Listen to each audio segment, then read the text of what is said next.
Warning, don't listen if it's a podcast you want. This is a Chumcast. Just your basic gabfest among chums. A little news, some entertainment, an annoying opinion or two, and, if you're lucky, maybe even a chuckle. They've done studies, 60% of the time, it works every time. So it's time to buckle up. Whetstone Entertainment, in association with Is Chill Productions, presents Don't Listen, a basic Chumcast. And here are your hosts, Big Red and the Shebs. Remember, everyone, just don't be yourselves.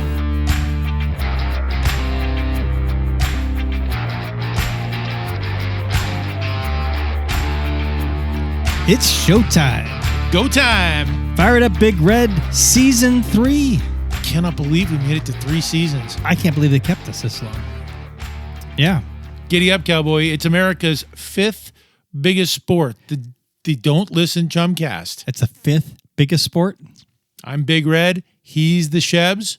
And we are inside the Dangerous Minds Studios. Dangerous today. Minds. Nice movie. Michelle Pfeiffer.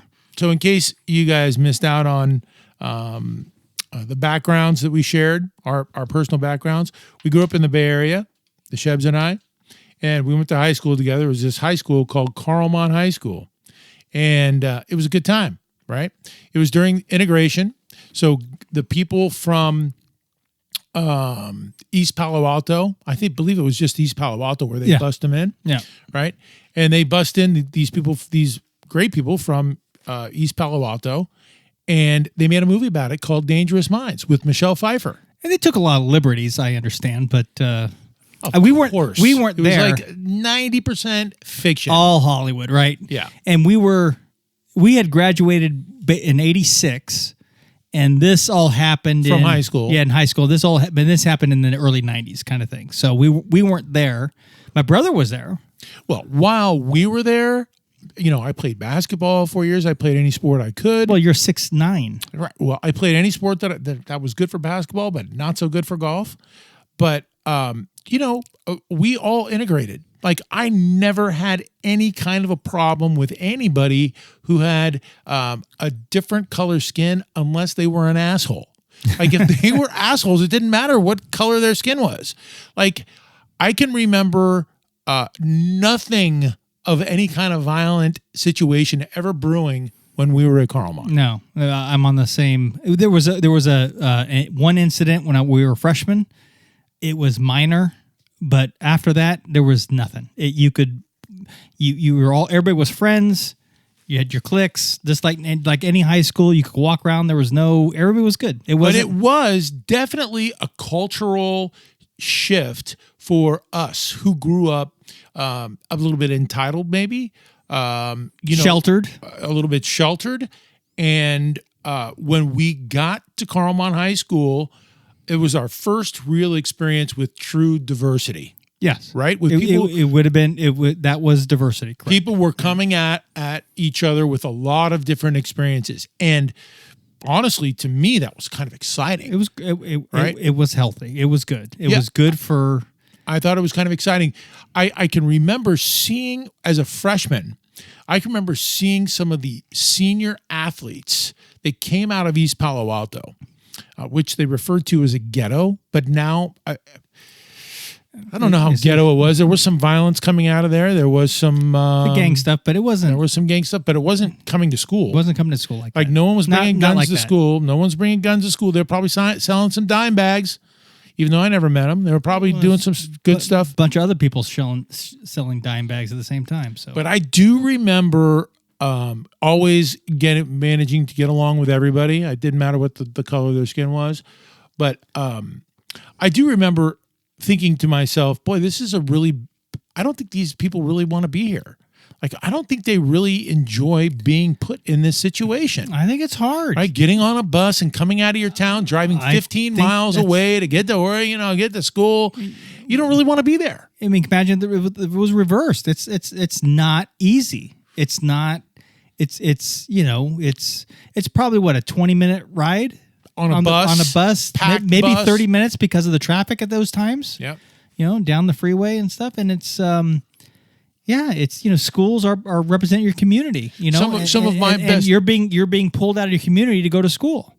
So I remember seeing that movie, and they didn't even. I didn't see it. They didn't even film it at Carlmont. They filmed it at Burlingame High School. Oh, it was Burlingame. Yep. Even though Michelle Pfeiffer did come to Carlmont to speak with the teacher and experience, and I believe the teacher was in some sort of special class. Like it wasn't. It wasn't like algebra. It wasn't like English. It was some kind of a special workshop or something like that, right?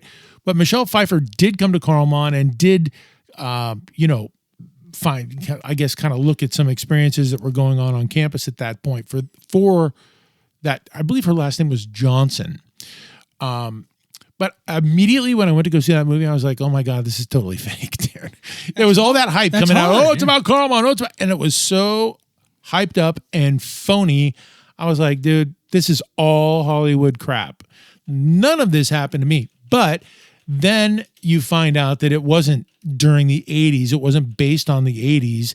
It was based during the early 90s after we had gone. Yeah. And apparently there were some brush-ups that happened between races at Carlmont after the cool guys had all gone. After the adults left the party, the kids are going to go crazy and act stupid. Yeah, I'm telling you. Yeah. So it was. I just looked it up. Lou Ann Johnson was the teacher. I vaguely remember her. I don't remember her. Yeah, vaguely remember. I believe that classroom was on.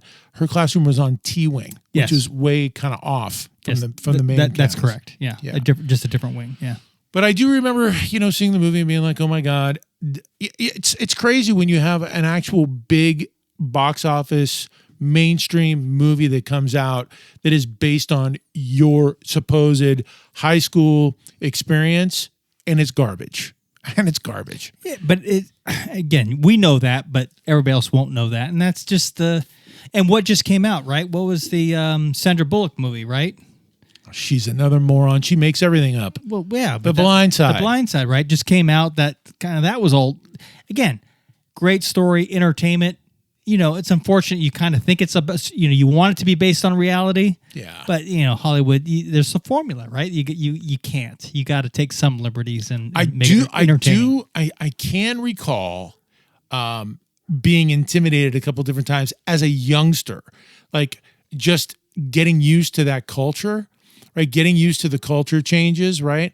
Like people think that this was all black and white, and it wasn't all black and white. Our school had white people, Filipino people, Japanese people, Chinese people, whatever. There were many different cultures, many different skin tones. But I can remember sitting in my Spanish class, and we had a militant Mr. McCormick. He was like a militant. I had him too. He was a militant. Yeah, dude. You messed up, man. He gave you 25 paragraphs of this massive. I got many paragraphs. You had to write this paragraph over and over and over. And he would embarrass you, and you'd sit there and you go, I don't know how to conjugate the verb to be in Spanish. I don't know. And he would go desk to desk to desk. And right next to me was this big defensive lineman named Galen Evans. And he was a badass, dude. I mean, he was a badass. Like you did not, he was like 6'8", like, he was like a giant. Like I didn't even want to make eye contact. Like, you just a dude you did not want to fuck around with. You knew it. Mr. McCormick fucked around with him all the time. And one day he went, conjugate the verb to be, Mr. Evans, Galen Evans, or whatever he said. And Galen goes, go fuck yourself. And he gave him 2 fingers. He gave him the 2 middle fingers. Really? Yep. Through his little desk. Our desks were like 2 pounds. They were. Yeah. Right. Through his little desk, got up and walked out of class. And I remember thinking, wow, that guy's a badass, dude. I gotta become friends with that dude, man. Because I felt like doing that every day that I walked into that Spanish class. I dropped out. I said I couldn't take that Spanish stuff. I said, well, it looks like I'm not going to a University of California. He finally stood up for everybody in that entire class. State school for me. Yeah, I can't do Spanish. So that was... if that's the best story that I can pull out of my ass, I think you had an advantage over me, even though I could hang out. Because I was tall. Well, I hung out with the athletes because of... I was, Because best friends they with the felt football sorry star. for you. Why? Ah, best friends with the football star, right? So, but you athletes, there was everybody had a camaraderie. Athletes, it just knew Fraternity, no, yeah. it just knew no boundaries. So everybody, black, white, Asian, didn't matter. Everybody was, if you were on a team, you guys were all brothers, and and you guys all clicked. It was good. Yeah, and it was a great experience, right? Like, so, if you get a chance, check out the movie. It's called Dangerous Minds. It's based on, I think, the early 90s, the kind of gangster era in California, in LA, and in the Bay Area. And, it's based on our experience at Carlmont High School, which is pretty cool. I mean, we can always kind of check it out and go, dude, that's bullshit. Yeah. That never happened. Right? That doesn't happen. Yeah. Never happened. But good school, good movie. And by the way, one other famous people, right? Dana Carvey went to Carlmont. There you go. Way before us. Way before us. He's 10 years before us, but he went to Carlmont. That's like maybe the only one. Ring of Honor, anyway. Might be the only one. The Dangerous Minds Studios. What do we got coming up, Big Red? Okay, so like I said, this is the Don't Listen Chumcast. I'm Big Red. He's the Shebs. And coming up a little bit later, we are going to read some of our segment is called Holla. And we're going to read some emails that we get from you guys. That's coming up much later. It's amazing. We get a lot of continuous feedback during the hiatus that we take. Yeah, because people are catching up. People are catching up. Yeah. And so this might be, from season 1, season 2, but we're playing catch up with on the Holla. So that's coming up a little bit later. And another segment that we do is called One Bad Mother. And we're going to talk a little bit about Capone, Al Capone. Oh, he's one bad mother. It was a pretty interesting bit of research that we did with him because, he was a really nice guy. He was a nice guy? Well, his parents were Sicilian immigrants and, came to New York and he had to live, in the ghetto. Oh. And kind of things spawned from there, but he was a good guy. I mean, he was a nice guy. And he was also a guy who protected his family from anything gangster related. Oh, okay. Right? That'll be good. All right. So that's coming up a little bit later. Let's see. Oh, the Booyah and the Boom Shakalaka. The fishbowl is full for season 3. And it's a nice crystal vase we have. It is nice. They keep changing that up. No, that was actually from season 1. Same one from season 1. We changed it for season 2, but back to season 1 vase. So right now, let's get into what happened on this day in history. And it's brought to you by the Peaceful River Yoga Center. On this day in history. All right, welcome back. We're back. That was like we could have had a longer break there, I think. That's on this day in history, numbnuts. I know, but I like a long break. I like breaks. They got to record longer than on this day in intros. Jeez. So on this day in history, back in, I don't know. Do I even have this thing? Oh, yeah, right here. Back on this Get day, organized. Back on this day in history, in 1970, we are celebrating the birth of one River Phoenix. Oh, River Pahonix. Now, I know you're probably not much of a fan because I can't talk you into watching any movies. I'm a big fan of Night in the Life of Jimmy Reardon. Come on. That's a good movie. I'm glad you could pull that one out of your ass. Yeah, on cue, but I didn't. But I've been trying to get you to watch that thing called Love, the thing called Love that he did in '93, which was one of his last finished films. Did you really ask me to watch that? I told you to watch it with your wife because it's a great little date flick. Okay. That's the way you do it. But it seems crazy that River Phoenix is gone. 1970 he was born, and he had such a crazy existence. But you were kind of a fan, or not really? Do you remember? No, I know a little bit. I mean, Stand By Me, where is the breakthrough, right? But that's where. But that, if you ask me about what represented my 70s childhood, you could, with the Jaws. No, the gang. The Matt McBrides, the Rich Goss. Oh yeah. Our Troublemakers. our friendship. We used to, that was us. We're going camping. We're walking. We're telling our parents we're staying at somebody's house, but we're actually walking the streets and going out in the thing. So that really hit home. So I know a little bit about him. So you also were a favorite of The Last Crusade, Indiana Jones, that he was in. Yes. Very few fans of that movie, but you're one of them. I'm one of them. I like the franchise, and especially the way they catch up with him, and he gets the little scar in his chin, and yeah, the whole thing. The scar on his chin. So I was a fanatic. I always really appreciated him. Stand By Me, Jimmy Reardon, Indiana Jones, The Last Crusade, and I think when we get into the Indiana Jones phase, he's on the junk. I think he's doing a lot of smack. No, I think you have to. I think he's getting into it at that point, right? Running on Empty was another great film that he made. Mosquito Coast with Harrison Ford. My Own Private Idaho is what drew him and Keanu Reeves to being such good friends. Sneakers, and the movie that I'm trying to get you to watch, The Thing Called Love, which is very interesting because the first Love, River Phoenix had this crazy, eccentric upbringing. He was born in Oregon, and but they were like in a cult for a little bit. The whole family was in a cult. It was called the Church of God, and they moved everywhere, right? Oregon, Florida, Venezuela. They were all over the place. And River Phoenix became the breadwinner. So he would go out. He taught himself to play the guitar, and he would go out onto busy street corners and perform by himself. And then he drew his brother Joaquin. Yeah, and then the other sisters, right? And they all had their kind of hippie names, right? What is it?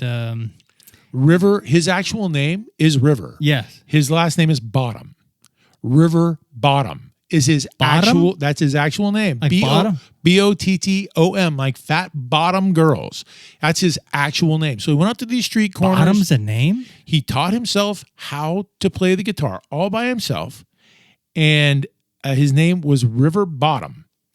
And his sister's name was Rain. Rain, there's a Liberty. Rain. And Joaquin. I just saw something on this. There's a Rain, Liberty, Summer.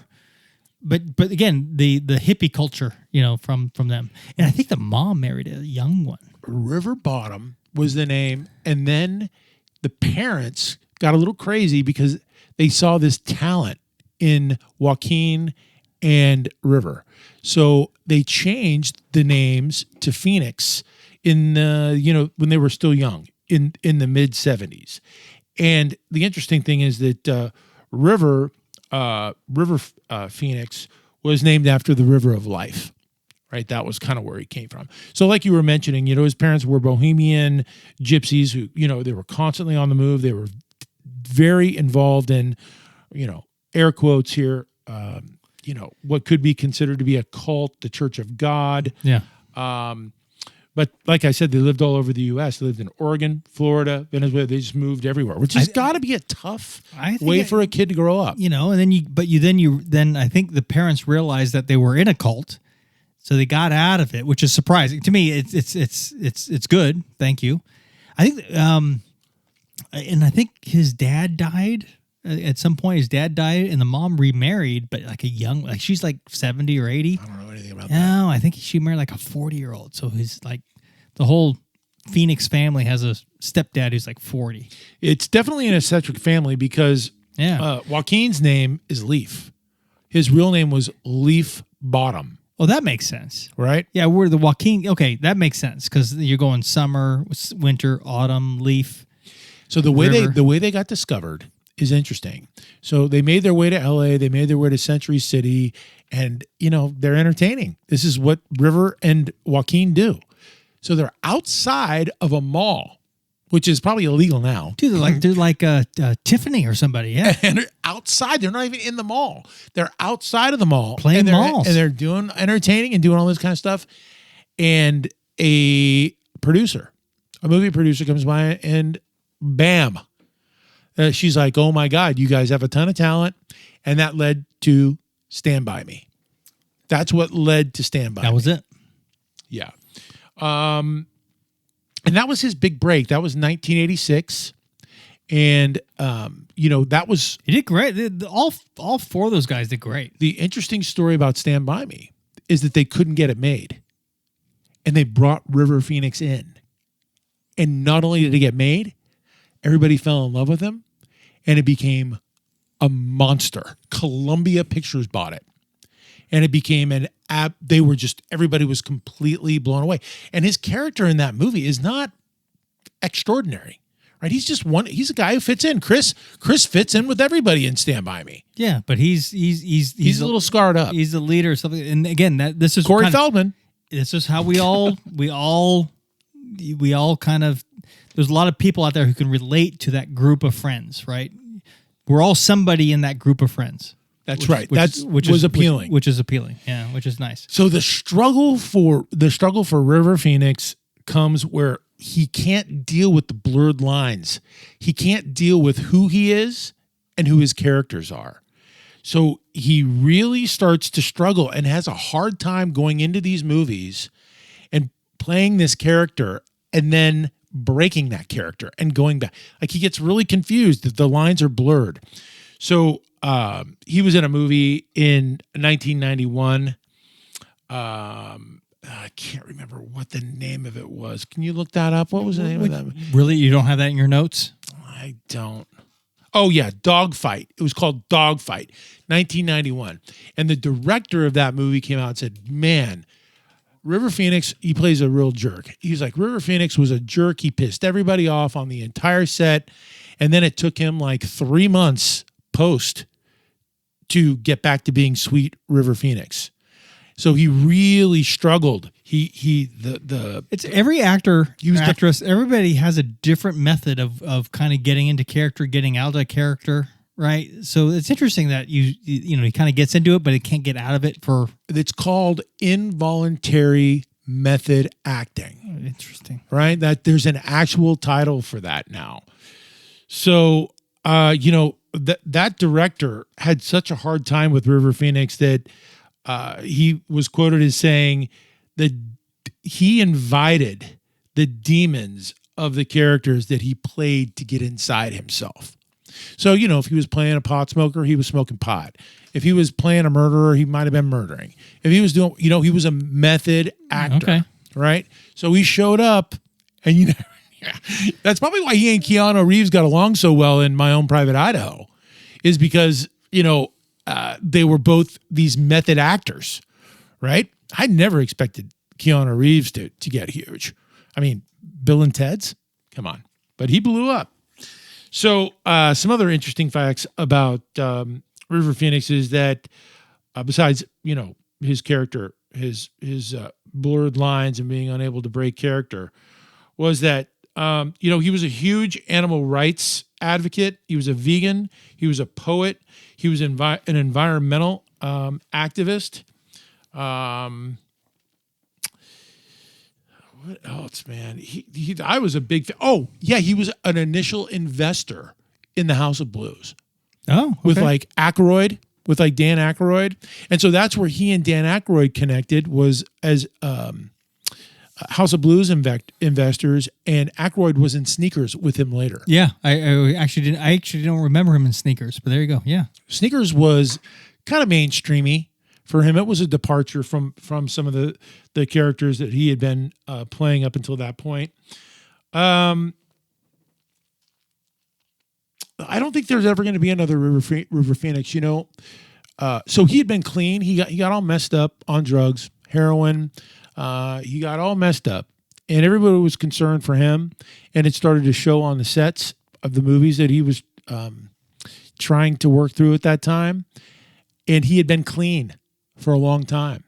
And then he got to the Viper Room in L.A. He was buddies with Johnny Depp and Flea. Yeah, that's tough. And he got there, went to the bathroom, took a speedball, and that was it. That's it, right outside. And you can find that audio from Joaquin on the payphone, calling in and saying, my brother's dying on the sidewalk. It still exists. Yeah, that audio still exists on YouTube. Okay. Right?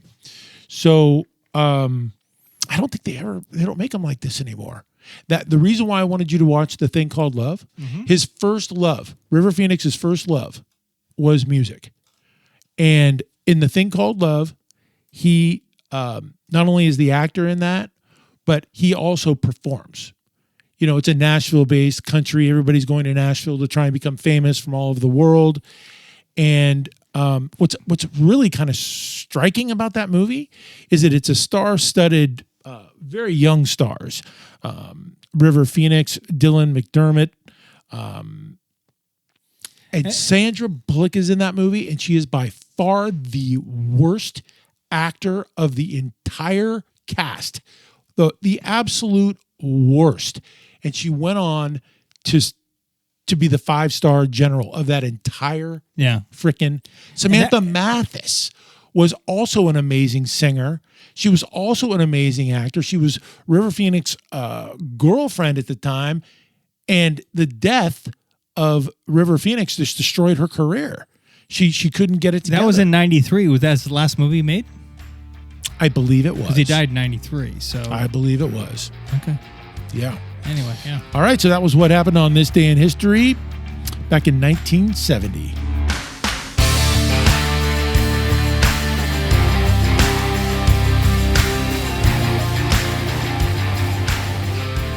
The Don't Listen Basic Shumcast.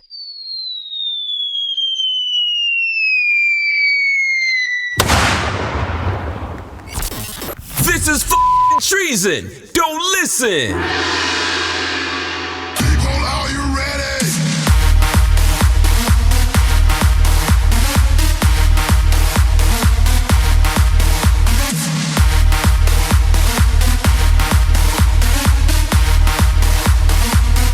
Are you ready?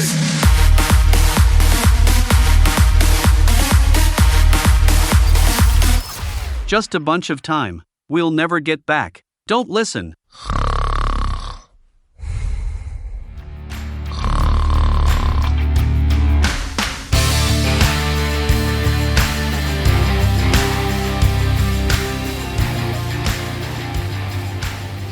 Okay, welcome back to the Man Boobs and Love Handles extravaganza. It's the Don't Listen Chumcast. I'm Big Red. He's the Shebs. And we are in the... Dangerous Minds Studios. That's right, yeah. And it's chill. All We those, lived it. We got Michael and Doug back there. They're kind of saying, you went a little long in that first segment. Yeah, we'll keep it short. All right. But should we introduce them?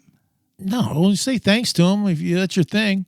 I mean, aren't you grateful for their help? I am a little bit. All right. Michael and Doug from Whetstone Entertainment. They are here in the studio for this first episode of season 3.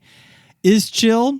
Again, still rocking the house. Evan, Daniel, Ryan, Eric, Marcio, and Rachel. We could cut the staff a little bit. We could cut it down a little bit. There's only so much Fernando's here. Who do you want to cut? Well, we're gonna have to start with the male side because there's only one female. We got to go. You like Rachel because you work well with Rachel. You do all the fishbowl stuff. You do all the. It's a give and take situation. Okay. All right. I want these guys to stick around though because coming up a little bit later, it's Holla. So we're gonna read the emails, the DMs. This week it's kind of interesting. We had to kind of sift through these DMs. And also, One Bad Mother. We're going to talk about Al Capone a little bit later, but right now it's time to get into the booyah and the boom shakalaka. Oh yeah, the booyah and the boom shakalaka. The booyah and the boom shakalaka is brought to us today by Grand Slam Tennis Camps. The nice things about episode 1, it's a full fishbowl. All right, we got all these folded note cards. I got it right here. All right, there you go. Pick one. Okay, so it's the problem with identifying politically with being on the right or being on the left. What in the hell are you talking about? So we identify, right? You identify as being on the right. As I'm putting my left hand down, we identify the right and the left. There's no like right, left, middle, curve. There's none of that. There's middle, right? But it's all the right or the left. There's a middle. The blue team, the red team, right? That's all it is, right? We allow. You might be middle, but you lean a color. So the question I think that we really wanted to ask with this particular subject is, really politics. It's a pile of so much aggression, anger, anxiety, and stress. And it's all so a bummer. It's just a bummer. Politics is a bummer. And it's very negative. It's filled with all these very negative emotions. But what we're actually consuming, if we actually detach and take a look at what we're watching and what we're listening to and what we're consuming is a pile of lies, manipulation, and let's throw in a little propaganda. Yeah. Okay. Yeah. Right? So how does that work? Way to go, Big Red, with propaganda. How does that work for humans when they're taking in all of this negative energy? Like, how does that really affect people? I don't know. Because we have to admit that really what politics is lies, deception, a little propaganda. Spinning, it's spinning, right? There's, I mean, I don't know. It's complex. There's a lot of layers here. It's not complex. It's very simple. There's a lot of layers here. It's very simple. And the problem that we're trying to shine the light on here is that the thinking, they've trained us into thinking that it's right or left. I agree with that. There's right now, and I think, again, I'm not an expert here, but you go back and you listen to experts, in this field. They talk about the founding fathers didn't really want a two political party system, right? That wasn't in their blueprint, but we have become that. And that's tough. You got to kind of pick a side kind of thing, and then... Oh, you have to pick a side. I mean, we're trained. And it's difficult. And then in the politics it's difficult to be kind of on one team, but to have a little bit different ideas here and there. But it's hard. But the core of all that is that it's mostly fictional consumption. And it's news. They frame us, right? The media... The propaganda, it all kind of frames you're either right or left. You're either blue team or red team. It's one or the other. And it's obviously, and if you're in the teams, you can only vote only what your team wants you to vote. It's very hard to not. But let's throw in there that the base of all this focus is that it's lies. It's lies. Like, I think if the people kept in their mind the entire time that they're hearing a politician speak to them, it's bullshit. It never in my lifetime. It's never happened. On the worst side, it's lies. On the good side, it's exaggerations. Oh yeah, okay, that's putting a nice. There's a spectrum. It just depends, right? People they will play with it very different things, right? But don't you have an innate feeling when someone is lying to you? When I come into the studios and I say, "Man, I hooked up with the most beautiful babe you've ever," you're going, "Dude, seriously, she was like a 4 on a 10." I think that we should be picking up on that vibe. Yes, I think there was an article last year about pictures that with AI and all the stuff coming out, you have to now assume all pictures are fake. Yep. Until you prove it otherwise. Versus previously, 5 years ago, 10 years ago, you kind of assumed all pictures were real, and then then fake would be kind of a thing. So you have to be very careful. I think. In the realm of politics, and this is where I kind of land on this stuff, I don't really take anything on face value anymore, unless it's important to me. I'll look at independent sources and do the research myself. If I want to take a stand on something, I'm not trusting the messaging. Yeah, I'm not even really getting that deep into it. So no, but if you don't, but if you need to get into something, don't just go off what someone's telling you. No, you got to go in, you got to dive into yourself.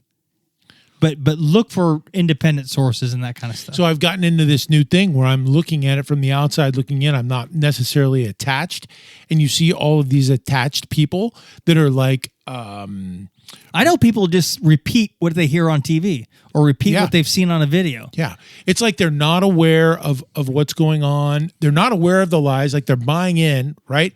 Or they're completely unconscious. They have a need to buy into this whole right-left. You're either the right or you're the left. Yeah. There's no in between. You're either going to be on this team or that team. I mean, we are trained. There's an absolute training going on that I think is possibly... There's a lot of different theories out there, but it's based on the amount of these lies that you consume. And there's a tendency to want to believe what you want to believe. So if you hear the right thing, for sure, you go down that pathway. I just don't. One of the things that frustrates me is I don't like when people are lazy about it. When people just repeat something they've heard and they're trying to convince me, and we all know it's true. It's like, no, we don't. No, the bottom line is that by being forced to choose left and right, it's actually a trap. Yeah. The idea of a simple, in this whole world of politics, like the craziest idea is that there's a simple left and right. It's like insane. There's all this gray. There's all these twists. There's all these turns. There's all these curves. Yeah. There's all these dead ends. But for some reason, we've been duped into believing these lies and into we're going to be either right or left. Yeah, I get it. Yeah, I get it. There's no... It's insane. It's a box. They're putting us in a box. They're packaging us up. They're framing us. And to not be able to see the turns and the curves and all the dead ends and all the other stuff is really cheating yourself. Yeah, just don't be lazy. Don't be lazy. You're telling a whole world of lazy people to not be lazy. Yeah. It's not gonna I guess work. I am. Yeah. Yeah. There you go. Well, the idea that, just the when you really get detached from the political lies and you see through it, like it takes detachment. You cannot be emotionally attached to see clearly with anything.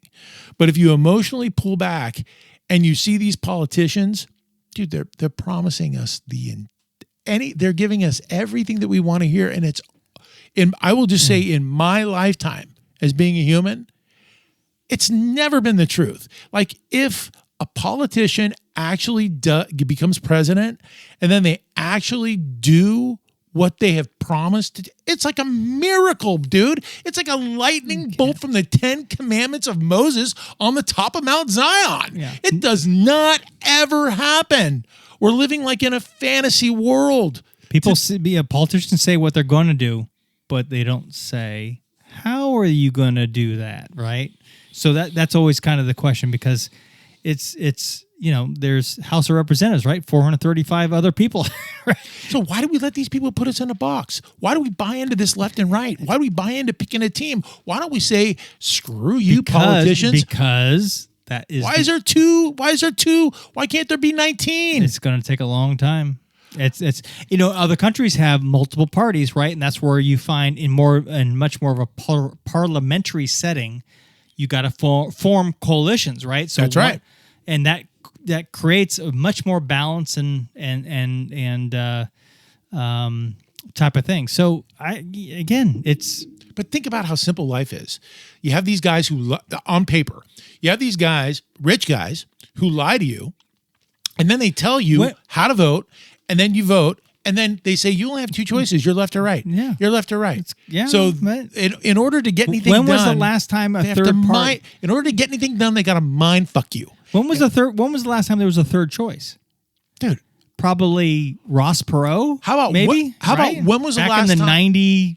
How about when was the last time there was a decent choice? Give me that. I always wondered to myself, like since I was 16, why are these two rats, running for president? Why don't we ever have a good person run? I don't think anybody wants to run for president. No, I think before 2016, there were probably decent choices. Oh yeah, Abraham. Got to go back to Abraham Lincoln. Before there was probably, not in our lifetime. I don't know. I can go Richard Nixon. No, two Gerald Ford. No, two decent choices. Obama, McCain. Come on. Both those guys were good. They were. Obama's a kick-ass talker. Yeah, like that dude. And those are the dudes that make me the most suspicious. Obama, he was a good person. McCain was a good person. McCain was he was older than Moses. It's fine, but I'm just saying that no energy. Two decent choices. Oh, decent. The country would have survived with either one. But all we have is two choices. Wouldn't you like to have like 3 or 4 choices? That's a whole different ball. That's what we're talking about here with the Booyah and the Boom Shakalaka. So just think about it. That was the Booyah and the Boom Shakalaka, and it was brought to you by, we got a sponsor. Yeah, we do Grand Slam tennis camps.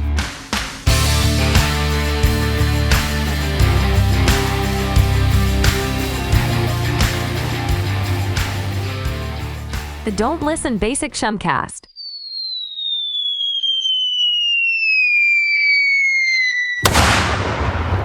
This ain't nothing but a loud ass cry for help. Don't listen.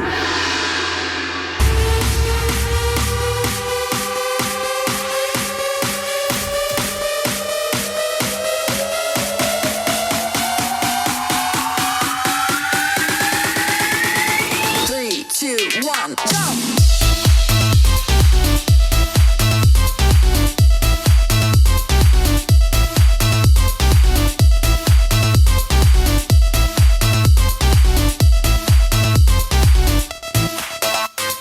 Don't listen.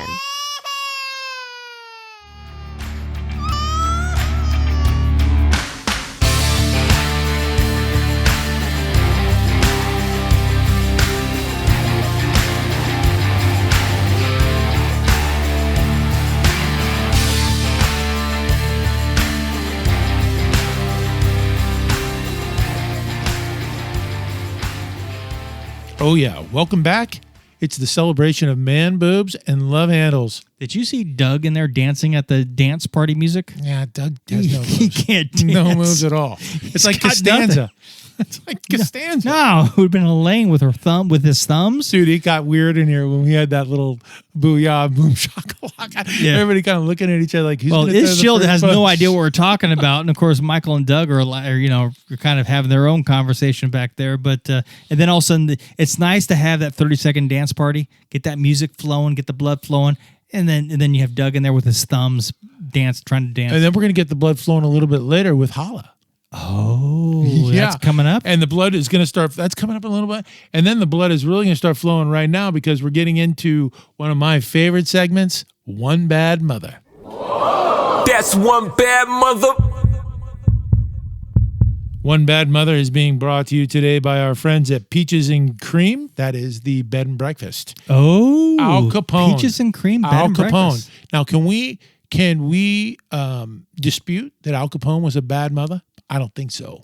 No, it was no. I think it was a bad mother. But the question is, and we just talked about because we talked about Dangerous Minds because we're broadcasting live from And the we're Dangerous dangerous. Mind Very dangerous. Studios.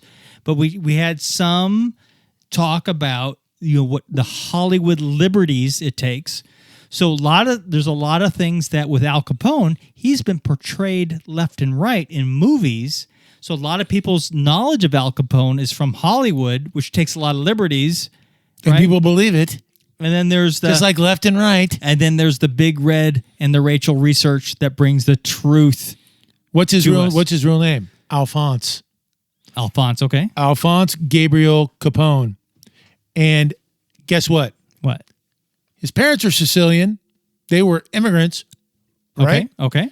But Al Capone was born in the Bronx. So his parents, okay. Oh, no. He was born in Brooklyn. I always Okay. get those two confused. The Bronx and Brooklyn. Rachel doesn't. She's shaking her head at you. But, this is way back in the day when those streets were dirty, dude.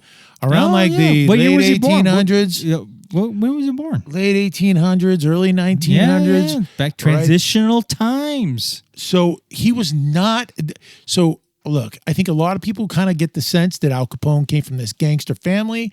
Not at all. He didn't come from a bad family at all. His family was hardworking. They were God-fearing immigrants who unfortunately landed in the slums. Well, yeah, okay. Yeah. Right? 5 points. Okay. Do you know anything about 5 points? Just from that other movie with Daniel Day-Lewis and... Another lie. Another lie. Yeah. The theme of our show today is lies. Okay. It's Hollywood lies. But that does give a pretty fun depiction of what the 5 Points ghetto barrio was all about back in those days, right? So his parents were good, God-fearing immigrants that come to Brooklyn, and they have this kid, Alphonse. Nice boy. Born and bred out of love. Yeah, there you go. So what's the problem? Out of God-fearing. They were hardworking. So Taught him well. They taught him well, but he's in this little filthy area. There's a lot of crime going on around him. Yeah. Right? It's the 5 points. Now, if anybody Google that. I'm Googling 5 points. Yes. Right now while I'm talking. All right, hang on. So the 5 points is serious. Like, this is what a real ghetto was really all about. And Unfortunately, it's a neighborhood where Alphonse, Mr. Capone, was raised as a child. So he found his way. He was a pretty good student, but he did get kicked out of school when he was 14 years old for punching his female teacher in the face. What? He was hanging out on the docks. He was leaving the house and he was hanging out on the docks with a bunch of ruffians. You know, he was learning lessons. He was probably getting his ass kicked a little bit. And the teacher said something wrong to him and boom, took it to her jaw. So, yeah, I just looked up 5 points. I didn't know this stuff. There's some interesting. So being impoverished, you know, being totally down and out and living in the slums, you know, he just got into the infamous. There's an infamous 5 Points gang, and this gang, that gang life, was run by Lucky Luciano, right? Yeah, that was his turf. Yep. Luciano started the what we call the National Crime Syndicate. And he gave the city of Chicago to the young Alphonse. It says 5 Points was the center of vice and crime in New York. And there you go. But, you know, today, 5 Points is kind of the center of police and justice. I thought it was Chinatown. I thought they turned it into Chinatown. No, that's what it says. The Google machine says right here. So Alphonse now is in charge of Chicago. That's where we start to know him. Yeah. So, and during the Depression, he was actually I mean, this street smarts is pretty amazing.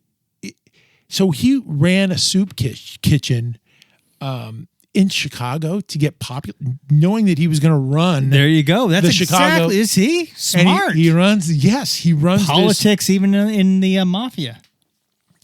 His estimated worth by the time he died, at the peak, was like 1.3 billion back in the day. There you go.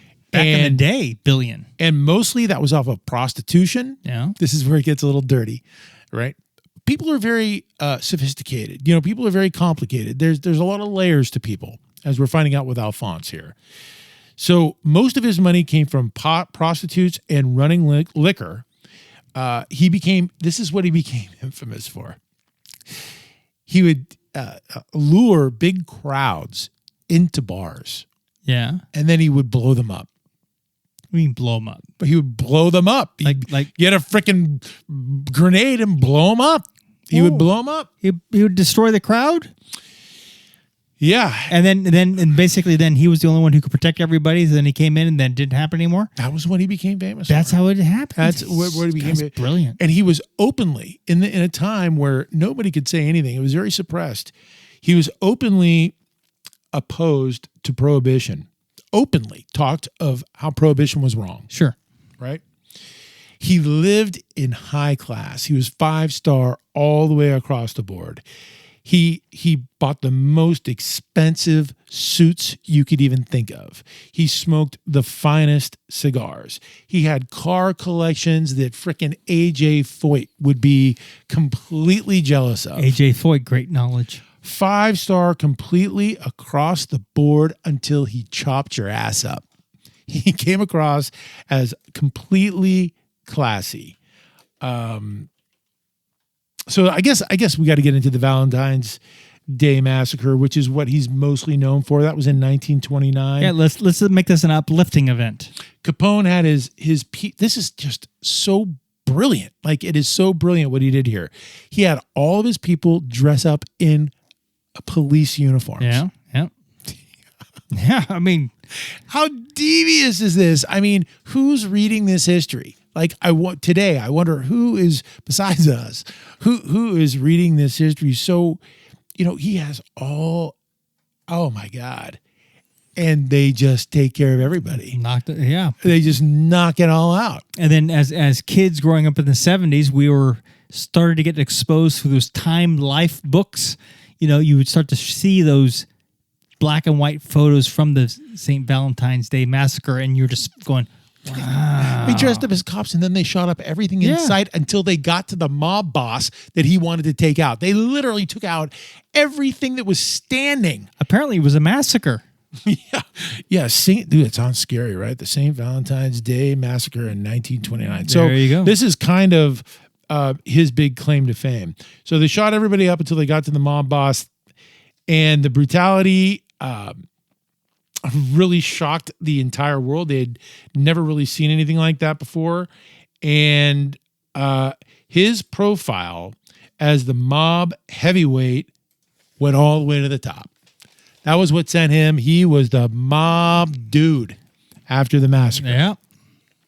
So he became public enemy number one. The government, by the way, at that time, the government was actually partially owned by Capone.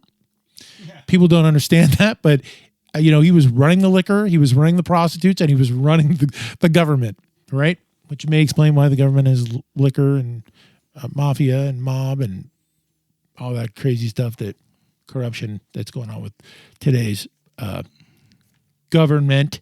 So they launched attacks on Capone and all of his criminal activities, and that was who? Not Kevin Costner, Elliot Ness. There you go. Yeah. That's when Elliot Ness came in, and they got him for tax evasion. There you go. See, has teeth, man. Taxes have teeth. Why not? And he came our way, didn't he? He went to Alcatraz or something like that for a while, right? Yeah, it sent him to Alcatraz for 11 years, but I'll tell you what, his family was really his soft spot. He loved his wife and his kids, and he protected them fiercely from anything mafia, no exposure to the mafia at all. And there's all these crazy stories that you hear about, the Scarface, right? Where it was like a hooker that got him with a high heel, and it was all. What really happened was he cut in line at Alcatraz in the food line. Yeah. Dude pulled out a shiv and stabbed him in the face. To Al Capone, man. He had all kinds of trouble at Alcatraz, but he was known as like this huge hero. He got 2,000 letters from fans every week that he was in Alcatraz. Jesus. I'm telling you, he was running the government. That's how big he was. They don't call the mob a syndicate for no reason at all. Oh, and from your standpoint, he's probably running NFL too. Oh, yeah. Here it goes. Was the NFL around in 1930? Sure, why not? Oh, was it around? Was the don't know. NFL a thing in 1930? You want me to Google that? You could. All right, keep going. What else are you doing? I'm being just being enlightened by you and Rachel, your research. Come on. So he got stabbed in the frickin' food line. But if you look into this, there's all kinds of different stories. So you don't know really what to believe about the Scarface thing. But undoubtedly what is true is that he had a horrific ending. He got syphilis, which he contracted pretty early, and when your business is prostitution, yeah, syphilis and gonorrhea, right? And he was humiliated by the symptoms that were brought on by syphilis. Did he go nuts? He never treated it. He knew he had it. He got diagnosed, and he never treated it. He was so, humiliated by the fact that he had picked it up from some dirty hooker. Like he was so that's what the quote is here. Dirty is kind of a strong word. So it continued to wreak havoc on his body. He got severe dementia, left him completely out of it while he was at prison, mostly completely out of it. So most of the stories that you hear about Al Capone, all the crazy stories that you hear about him in Alcatraz are also false because he was riddled with syphilis and dementia. But you're talking about one bad mother. Yeah. Back in the day, dude, before all this hit him, he was a bad mother. Yeah, to not get treated for any of that stuff, you just want to take it as it comes. There you go. But he ended up getting pneumonia in the end, and he died at 48. That's it. It's all over. And by the way, the NFL was founded in 19... Imagine the money he would have made off the NFL. Imagine the money that dude... Roger Goodell got all his money. 1920 was the NFL. The AFL was founded in 1960. So he could have been playing that playground. Well, he's no Roger Goodell. Roger Goodell's got it all going on. But let me tell you something. The thing here is when you become a mob guy, the stakes are high. It's a gamble. You could go out at 48 on Alcatraz. Yeah, you never know. On Alcatraz, right? With syphilis, gonorrhea, with freaking dementia, with all that kind of stuff? Because karma is a bitch. I'm surprised anybody would shiv him in prison. You would think that He was out of it. I'm just saying He that had dementia. I know, but I'm just saying, the loyalty. The whole point is the loyalty. That guy probably got shit right back. So there you go. The bottom line with this edition of One Bad Mother is that crime never pays and karma's a bitch. There you And that go. was One Bad Mother, and it was brought to you by our friends at Peaches and Cream. Oh, yeah. Peaches and Cream. There you go. Peaches and Cream. Who made that up? That's another lie. Have you ever had Peaches and Cream? Yeah, I've had peaches and cream. It's good. The Peaches and Cream Bed and Breakfast.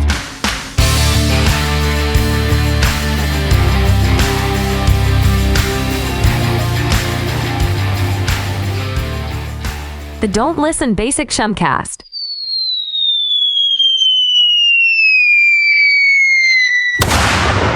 Yo, fellas, drop the beat.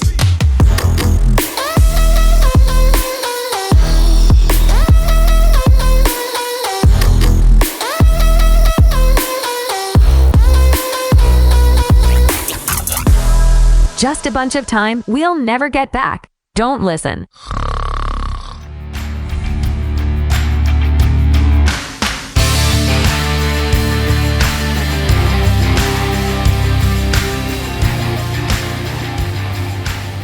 Oh, yeah, buddy. Welcome back.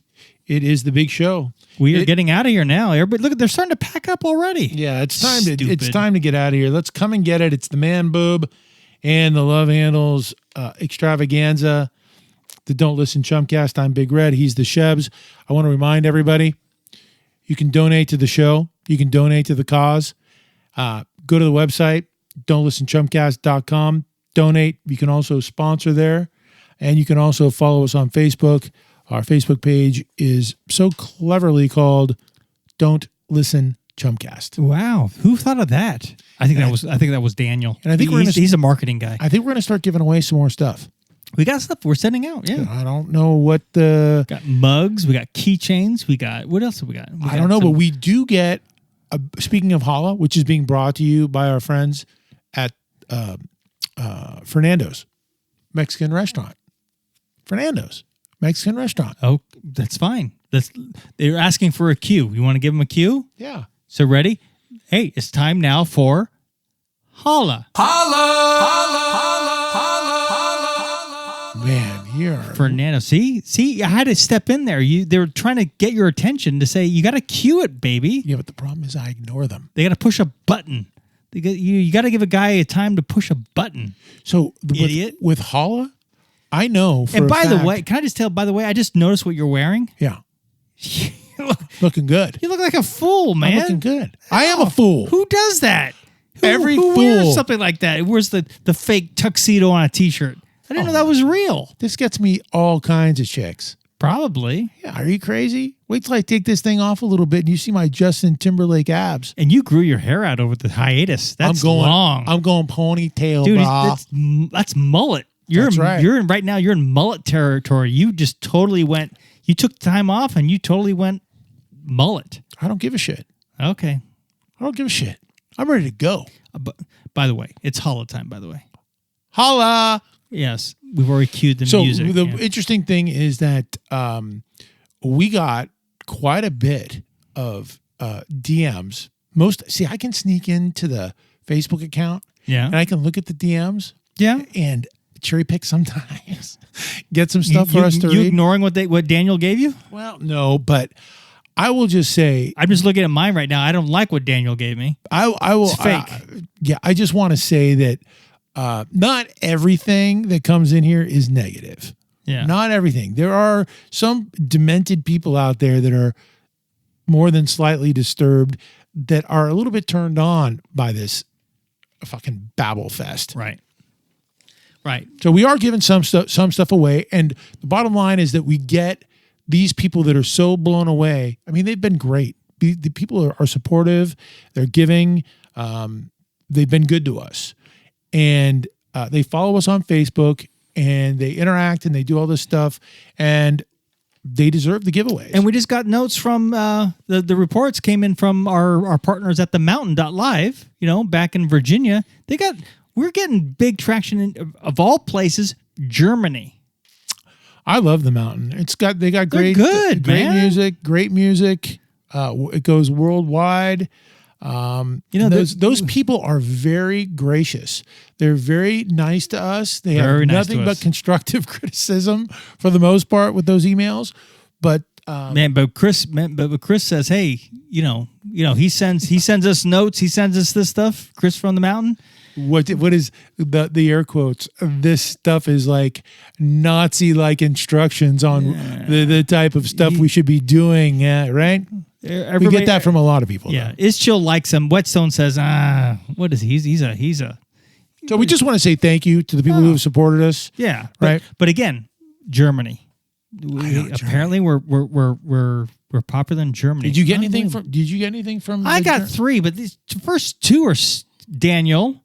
Yeah, see, that's why you got to sneak into Daniel's stupid. Are they Facebook DMs or are they off of the? No, these are emails, and I know they're real because I saw them. But by the way, before you go, the emails come from. Go to the website, don'tlistenchumpcast.com. Yeah, and hit contact and hit us with your feedback. But this is like my family. This is my sister-in-law and brother-in-law. It's stupid. I mean, so Julie, Lake Placid. All right, love the Shebs, love the Big Red. Keep it up. Okay, thank you, Daniel. That's really exciting from a family member.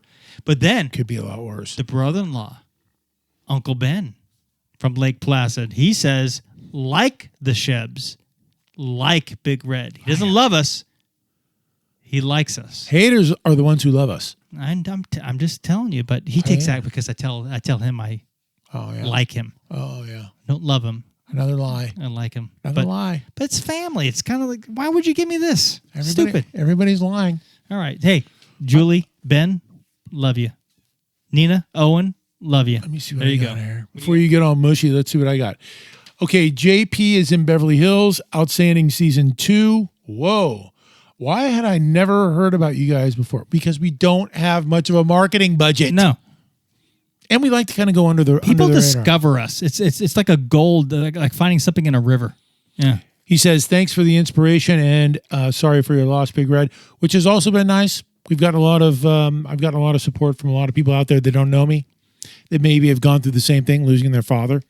So that's kind of nice. Jed Zodsky, Zodski, Zodski. Nice. You can't make that up. That's a real one. So let's see. He lives just outside of Chicago. He calls it Chi-Town. You guys have grown on me enough to get some dough. He sent us $20, supposedly. Okay, nice. Right? Thank you. He loves us, guys. Refreshing vibe, interesting, wide variety of topics, and we keep him on his toes. There you go. In the 30 seconds we have left, I got Maria from Reading. Maria. Yes. She's getting caught up here, looks like. The way she says is Marriott's was Great America. Was awesome. Yep. And that's from season 2. That's from, I don't know, something in the mid season 2. I wish I could go back in time and see the original rides. Me too. Right? So they've upgraded everything. But back then, it was Turn of the Century and Willard's Wizard and Turn of the Century. Those were the 2 big roller coasters back then. But yeah, back in the original day. Yeah, there you go. I knew we touched some hearts with that Marriott's Great America. I tell you, deal. we were very specific. We weren't Paramount's Great America. We were Marriott's Great America, the very first thing. Wendy in Charlotte, North Carolina. Why not more politics? You guys only talk enough politics to make me want more. You are teases. I am kind of a tease. Yeah. I am a very ferocious tease. I'm saying. I often wonder also why such shitty choices for president in America. More cowbell and more politics. And finally, we have got Denny from Scranton, Pennsylvania. Joe Biden's hometown. Okay, so he hooked us up with $50. Are you looking for these people who are saying they sent us money? I'm not logged in. Okay. Yeah. Again, you're not logged in. That should be our slogan. It's not my We're thing. not logged in. Oh, that's a good one. It is. It's so true. Okay, Denny from Scranton, and then we're getting out of here. He sent us $50. So, by the way, the movie that I have been, for years telling you to see. Yeah. The Decline. of Western civilization. Part 2 is the best movie I have seen ever. Loved it. 80s rockers. This is a slice of heaven. There you go. Thanks for the heads up and keep on rocking. All right. All right. That was a look at Hala, and it was brought to you by our friends at Fernando's Mexican. And that will do it for the show today. We're done. I mean, we got big man boobs. We got big love handles. Wow. It was an extravaganza. And a tuxedo t-shirt. And this is just the beginning. I know. Episode 1 of season 3. I mean, how many episodes? That's like 25 episodes. That's It's pretty quick close. Math. That's just quick math. You're good. You learned something at Carlmont High School. So thanks. There you go. So dangerous minds. That's what he's referring to there. So thanks for joining us. We'll see you next time. And remember that if you're feeling a little depressed or overwhelmed, don't do it. Call the Suicide Prevention Hotline at 866-903-3787. And remember that all we want is on the other side of fear. Bye, Felicia.